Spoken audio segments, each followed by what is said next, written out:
Agora, Gânia, eu quero aproveitar que você tocou no ponto da saúde, porque a saúde, gente, é bom a gente fazer essa comparação. O Ministério do Turismo tem um orçamento estimado de 580 milhões. Se a gente fala em Ministério da Saúde, a gente está falando de mais de 180 bilhões de reais estimados para esse ministério. E aí não é preciso explicar mais nada do porquê os partidos miram tanto esta pasta do governo federal. Só que neste caso isso pode gerar um conflito porque tem Nízia Trindade, um nome técnico indicado para o cargo, que teve inclusive uma menção feita pelo ministro das Relações Institucionais, Alexandre Padilha. Então envolve muito mais gente. Vocês acreditam que o Lula pode mexer num ministério tão importante porque isso traria uma outra relevância para esse tema? Gustavo Segré. Seria como que o Campos Neto no Banco do Brasil baixe a taxa de juros por pressão política.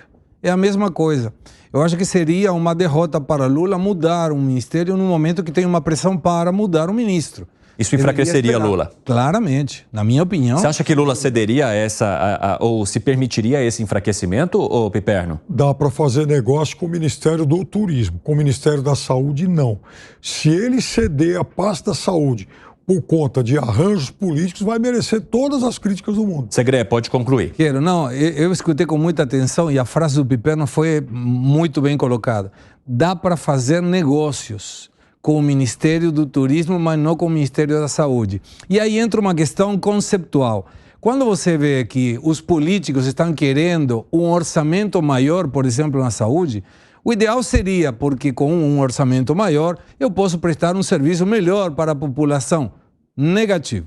O que eles querem é um orçamento maior para poder acomodar pessoas e ter mais caixa para um desenvolvimento próprio político. Gânia, a gente está falando de um orçamento de 180 bilhões. Qual que é o risco de se colocar esses 180 bilhões nas mãos de pessoas que estão interessadas no toma lá da cá e na briga por poder? Bom, o risco é justamente o dinheiro não ser utilizado de uma maneira técnica, como sempre ocorreu no Brasil. E para uma área como a saúde, que é tão sensível. Mais numa área como a saúde. Agora, a raiz de tudo isso é que durante a PEC de transição, houve um acordo do governo com forças do Congresso Nacional por verbas. Quer dizer, você não aprova 170 bilhões de reais fora do teto sem o aval do Congresso e sem pagar um pedágio para o Congresso. Então, essa relação espúria, essa relação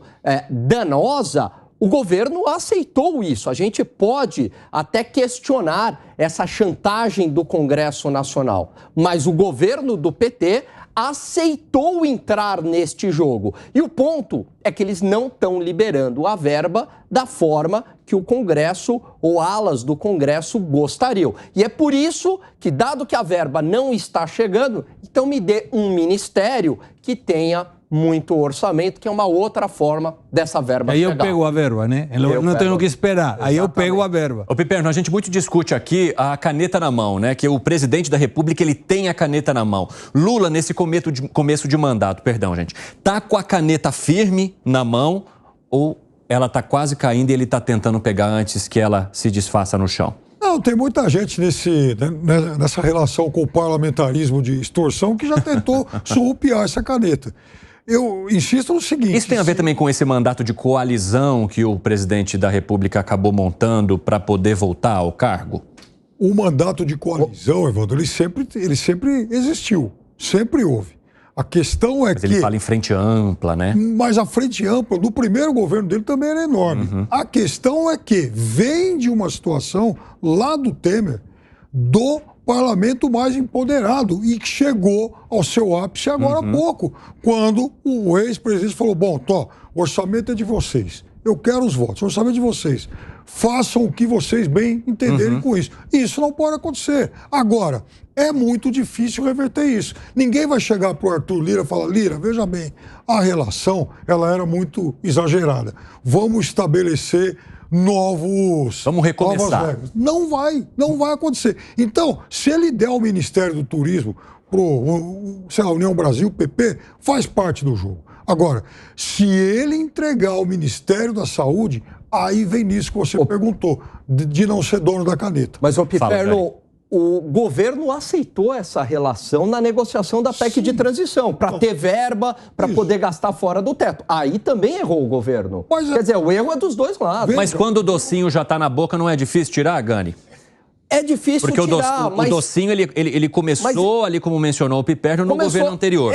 O governo entrando no cargo, ele poderia fazer tuf. Eu acho que se o governo tivesse um ímpeto menos gastador, a negociação seria mais factível. Por que você faz essa relação? Eu faço essa relação porque o governo quis 170 bi fora do teto, né? Se o governo fosse gastar menos, aí que não ia entregar a verba para ninguém mesmo.